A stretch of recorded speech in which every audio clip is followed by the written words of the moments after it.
Part 1. The evening that felt too long. Emma had prepared the table with extra care that night. Her husband, Daniel, had invited his old college friend, Mark, over for dinner.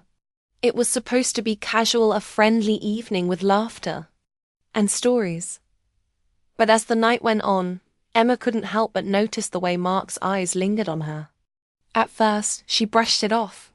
Maybe he was just being polite. Maybe he was simply listening. Yet, every time she glanced up, his gaze was already there, steady, searching, almost too knowing. The evening stretched longer than she expected. Daniel excused himself around 10, saying he had an early morning meeting, and left the two of them finishing the last of the wine. That's when Emma felt the air in the room change, and though she didn't know why, her heart began to beat just a little faster. Part 2. A conversation meant for no one else. The house was quiet now, except for the faint ticking of the clock in the living room. Mark leaned back in his chair, his expression softer than it had been all evening. "You know," he said slowly, his voice lower, more personal. "I've known Daniel for years, but I've never seen him as happy as when he's with you." Emma smiled politely, though something about his tone unsettled her. "That's kind of you to say." But Mark didn't stop there. He leaned forward, elbows on the table, eyes never leaving hers. "I should probably keep this to myself," he whispered. "But sometimes I wonder if he even realizes just how lucky he is." Emma froze for a moment, unsure how to respond. Compliments were normal, friendly, harmless, but this one carried something else. Something she couldn't name, yet felt all too clearly. Part 3.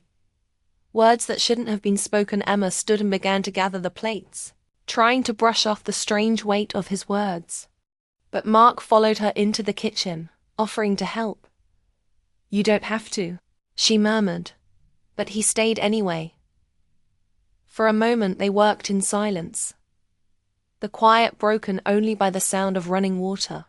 Then Mark spoke again, this time softer, almost hesitant. "Emma, I shouldn't say this, but I've thought it for a long time.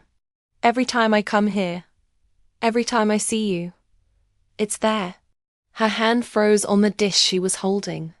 She didn't dare look at him, but she felt his presence close, closer than before. "What do you mean?" she asked, though a part of her already knew. Mark's answer came slowly, as if the words had been waiting too long inside him. "I mean, if life had been different, if I had met you first, I wouldn't have let you go." Emma's breath caught. The dish slipped from her hand and clattered in the sink. Part 4. The silence that said everything. The kitchen suddenly felt too small, too heavy with unspoken feelings. Emma finally turned to face him, and the look in Mark's eyes left her shaken. It wasn't casual. It wasn't friendly. It was something far deeper, something forbidden. "Mark," she whispered, her voice trembling, "you can't say things like that." He gave a small, almost broken smile. "I know, and I'll never say it again. But I had to. Because the truth is, some things are harder to carry in silence than to speak out loud." For a long moment they just stood there, her heart racing, his eyes locked on hers. Then Mark quietly picked up his jacket, thanked her for dinner, and left without another word. Emma remained in the kitchen, frozen, her thoughts swirling. She told herself it was nothing, that it was just words. Yet deep inside, she knew everything had changed, because sometimes it only takes a single confession to alter the way you see someone forever. The laughter and chatter from dinner had been replaced by a hushed, almost fragile quiet. Candle flames flickered, sending dancing shadows across the walls, and the soft hum of music filled the spaces between them like a gentle tide. Emma felt her heartbeat quicken, though she wasn't sure if it was from the calm or from the sudden awareness that she was alone with Mark. She returned to the living room, carrying the empty wine glasses and the faint scent of rosemary from dinner still clinging to her apron. Mark was seated on the edge of the sofa, his posture relaxed but attentive, a soft smile playing on his lips. He watched her carefully, as though gauging her reaction to something he could not yet say. "You've been busy tonight," he said, his voice casual, almost conversational, yet there was a softness in it that made Emma pause. "I always like things to feel nice for guests," Emma replied, placing the glasses on the coffee table. Her hands trembled slightly, though she tried to hide it, especially when it's someone important to Daniel.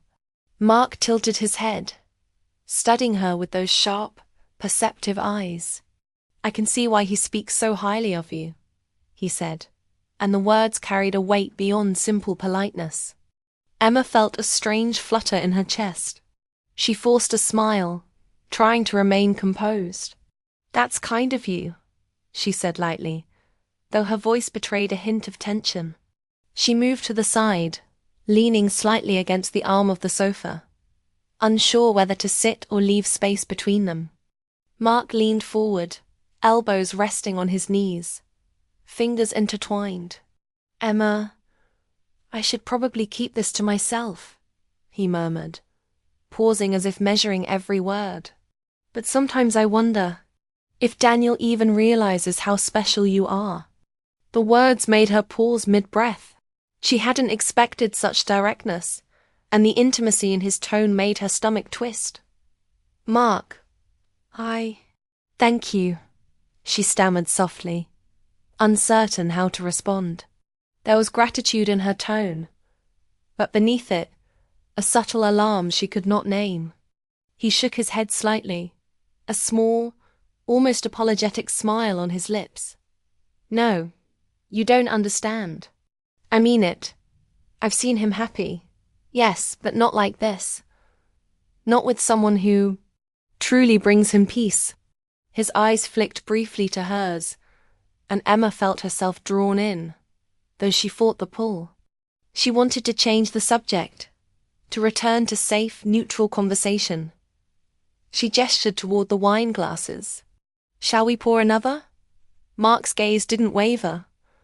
"We could, but I'd rather talk." A shiver ran down her spine. The night, the quiet, the candlelight, it all seemed to conspire to make every word heavier, more loaded than usual. She felt the tension in her own body, in her pulse, in the careful way she held her hands. "I don't mean to overstep," he continued, voice softer now, almost fragile. "I've been friends with Daniel for years. I've seen him through so much. And yet, every time I see you two together, I feel something I can't quite explain. It's like..." He paused, searching for words. "Like everything he's been missing, he's found in you." Emma's heart was pounding. She looked down at her hands, twisting the fabric of her skirt, trying to process the intensity of what he was saying. It wasn't a confession in the usual sense, but there was a vulnerability in him, a truth that didn't feel intended for anyone else's ears. "I appreciate that. Really," she said softly, her voice barely above the music, "that I think Daniel knows. He's lucky, yes, but I think we both feel fortunate." Mark's gaze remained on her, unwavering, intense. He leaned back slightly but didn't break eye contact. "I know, and I don't want to interfere. But I had to tell someone, at least once. Because sometimes the things we feel the most are the ones we can't carry alone." Emma's mind raced. There was a warmth in her chest she couldn't identify, mingled with guilt, curiosity, and an undeniable awareness of him, of Mark. She could feel the weight of his words, each one hanging in the air, demanding acknowledgement. Even if she didn't fully understand why, she moved to the side, pacing lightly, hands clasped together, Mark, what exactly do you mean? Her voice was quiet, almost tentative, yet there was a trembling curiosity hidden in it. He rose, walking slowly toward the window, hands in his pockets. I mean that sometimes we recognize something rare, something beautiful, and it makes us feel frozen, helpless, maybe. It's not about taking it, not about acting on it, just noticing it. Emma stood still, watching him, feeling the room contract around her. Candlelight flickered across his face, highlighting the seriousness in his eyes. She wanted to respond, to reassure him, but words failed her. He turned toward her, his expression open, almost pleading. I'm not saying anything should change. I'm not asking for anything. I just needed to say it aloud. Sometimes saying it aloud makes it easier to bear. Emma's chest tightened. Her heart thumped in her ears. She felt a strange mix of alarm and fascination. She had known him as Daniel's friend, had shared casual conversations and polite laughter. But now, in the quiet of the living room, the air between them was charged with something unspoken, something neither of them could name fully. The clock ticked softly, the faint music filling the pauses between their words. Emma finally spoke, her voice trembling. Mark, I don't know what to say. That's a lot to hear. He nodded slowly, a gentle, almost sorrowful smile crossing his face. You don't have to say anything. Just let it be. Let it exist for what it is. A fleeting moment of truth in a quiet evening. Emma felt a wave of conflicting emotions. Curiosity, guilt, fascination, and a subtle stir of longing she hadn't anticipated. She wanted to run, to brush it off as nothing. Yet a small part of her stayed rooted, captivated by the honesty in his eyes, the weight of his words, the strange intimacy that had grown between them in the span of a few quiet moments. The candlelight flickered again, casting moving shadows across the walls.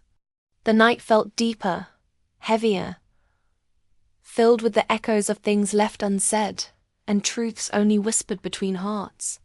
Emma realized that the evening, once ordinary and friendly, had transformed into something charged, something delicate, something she might never fully understand. And as she watched Mark step back, giving her a respectful, almost hesitant nod, she understood that whatever had just passed between them, unspoken yet palpable, would linger far longer than the night itself.